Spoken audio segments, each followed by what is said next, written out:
आप सबको फिर निवेदन करेंगे, रोग, बीमारी, तकलीफ, कष्ट या फिर कहीं रुपया पैसा अटक गया हो, नहीं निकल रहा हो, किसी व्यक्ति से कोई काम करवाना है, वो काम नहीं कर रहा, कोई फाइल आगे नहीं बढ़ रही है, कोई कार्य अटक रहा है, तो एक जल के पात्र में जल भरकर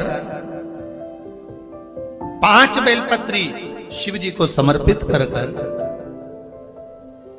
कुंदकेश्वर महादेव का नाम लेकर एक सफेद पुष्प बेलपत्री के ऊपर जो शिव जी को चढ़ाई है उस पर समर्पित कर जल जो लेकर गए हो, अपनी उस कामना को कर कि मेरा ये कार्य अटक रहा है, ये कार्य नहीं हो रहा, कुंदकेश्वर महादेव का नाम लेकर धीरे धीरे जल की धार चढ़ाइए। और एक बात हमेशा याद रखना, फिर निवेदन कर रहे हैं, अच्छे से समझ लेना, शंकर जी पर जब जल चढ़ता है, शिव जी का जब अभिषेक होता है, शंकर जी पर जब जल चढ़ाया जाता है, दूध चढ़ाओ, जल चढ़ाओ, कुछ भी चढ़ाओ, पर एक बात का स्मरण अपने जीवन में होना कि इतने ऊपर से मत चढ़ाना कि जल चढ़े और छींटे आपके ऊपर। बहुत ध्यान दीजिएगा।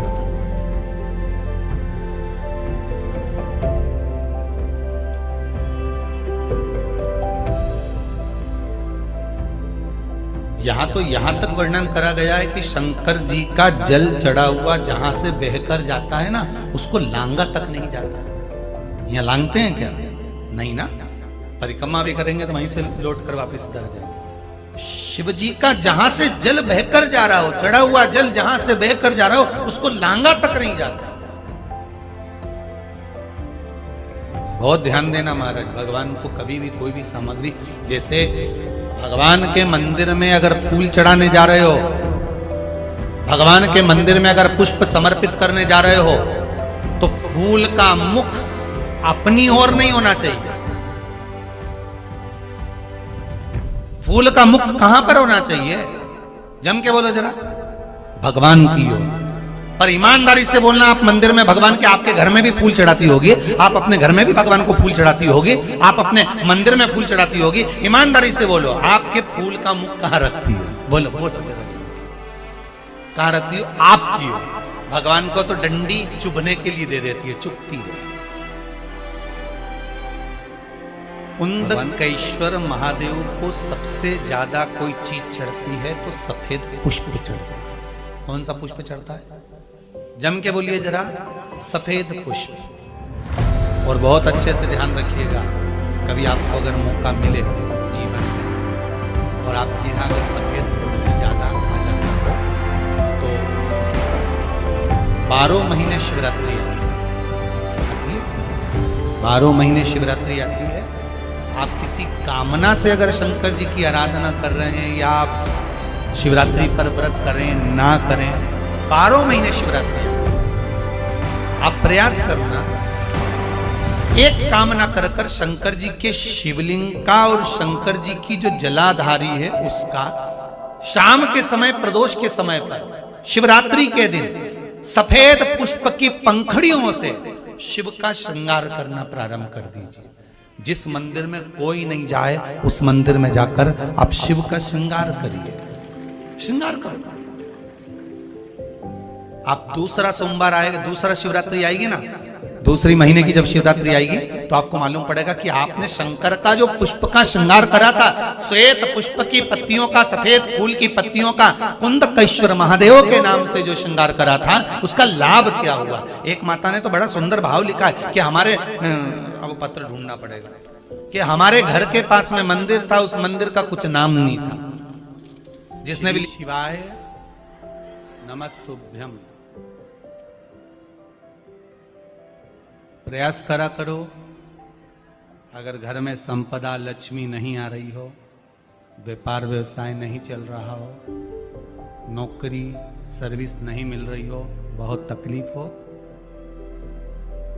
7 बेलपत्री केसर को घिसकर चंदन बनाकर बेलपत्री पर बीच वाली पत्ती पर ओम लिखना है।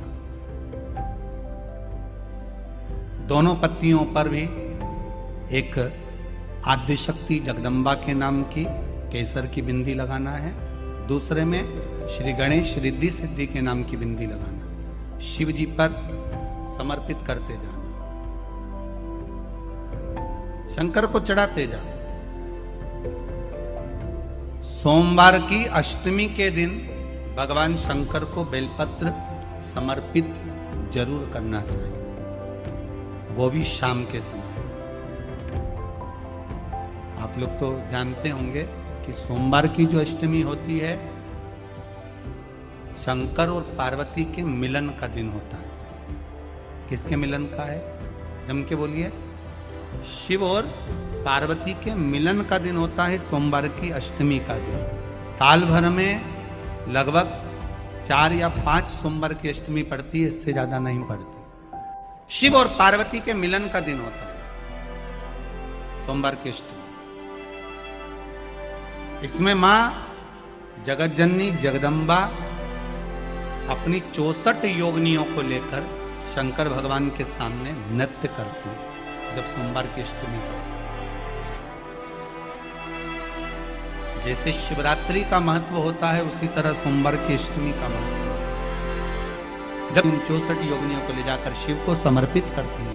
शंकर भगवान की कथा कहती है सोमवार की अष्टमी पढ़ने वाले दिन अगर बेलपत्र पर केसर का भाग लगाकर ओम लिखकर केसर का ही तिलक लगाकर मां आदिशक्ति गणेश जी रिद्धि सिद्धि के नाम से 7 बेलपत्र शिव को समर्पित कर लाल वस्त्र में उसको बांधकर, जिसका व्यापार व्यवसाय या नौकरी सर्विस नहीं हो, बहुत कष्ट चल रहा हो, बहुत जिंदगी में दुख चल रहा हो, उसको 2-1 महीना रख कर देखो, बाबा लाइन लगा देगा आपकी संपदा की ओर, आपका हाथ पकड़ देगा।